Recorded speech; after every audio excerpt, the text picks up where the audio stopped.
বউ, এই নাও 200 টাকা। তুমি বলেছিলে না বাবার বাড়ি যাবে, গিয়ে ঘুরে এসো। না থাক, এখন যাব না। কেন?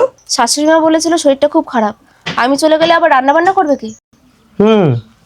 মায়ের তো শরীরটা খুব খারাপ। আচ্ছা ঠিক আছে, তাহলে তোমাকে এখন বাবার বাড়ি যেতে হবে না। বলছে একটা কাজ করো না গো, অফিসে 2 দিন ছুটি নিয়ে মাকে একটা ভালো নার্সিংহোমে নিয়ে যাও না। আচ্ছা ঠিক আছে, বসকে বলে আমি 2 দিনের জন্য অফিস ছুটি নিয়ে নেবো। দিদি দিদি। আরে ভাই তুই আয় আয় ভেতরে আয়। না রে দিদি, এখন ভেতরে যাব না, মায়ের খুব শরীর খারাপ তো, তাই তোকে বলতে এলাম। কেন রে, মার কি হয়েছে ভাই?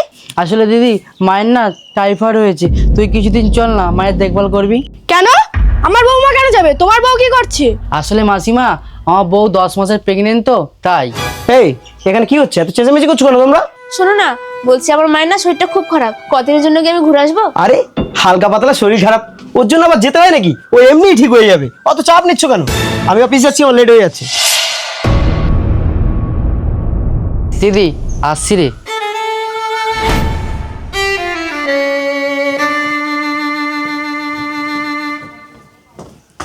স্বামী, এই নাও তোমার শাখার সিঁদুর, আমি বাবার বাড়ি চলে যাচ্ছি। বাবার বাড়ি যাচ্ছ মানে? মানে আমি আর তোমার সংসার করব না। এই বেশি ফাজলামি করো না তো, যাও এখান থেকে। ফাজলামি আমি করছি?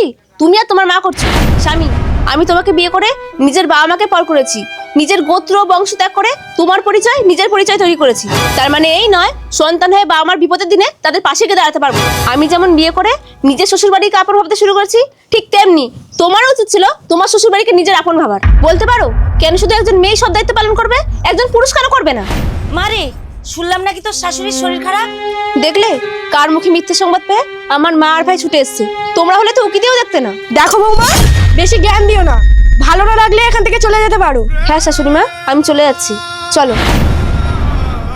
দাঁড়াও শিউলি, তুমি যেমনি তোমার শ্বশুর বাড়িতে 1 বছর কাটিয়েছো, আমিও তেমনি আমার শ্বশুর বাড়িতে 1 বছর কাটিয়ে আমার মধ্যে যে শিক্ষার ঘাটতিটা আছে, সেটা আমার শ্বশুর বাড়িতে গিয়ে সেই ঘাটতিটা পূরণ করতে চাই।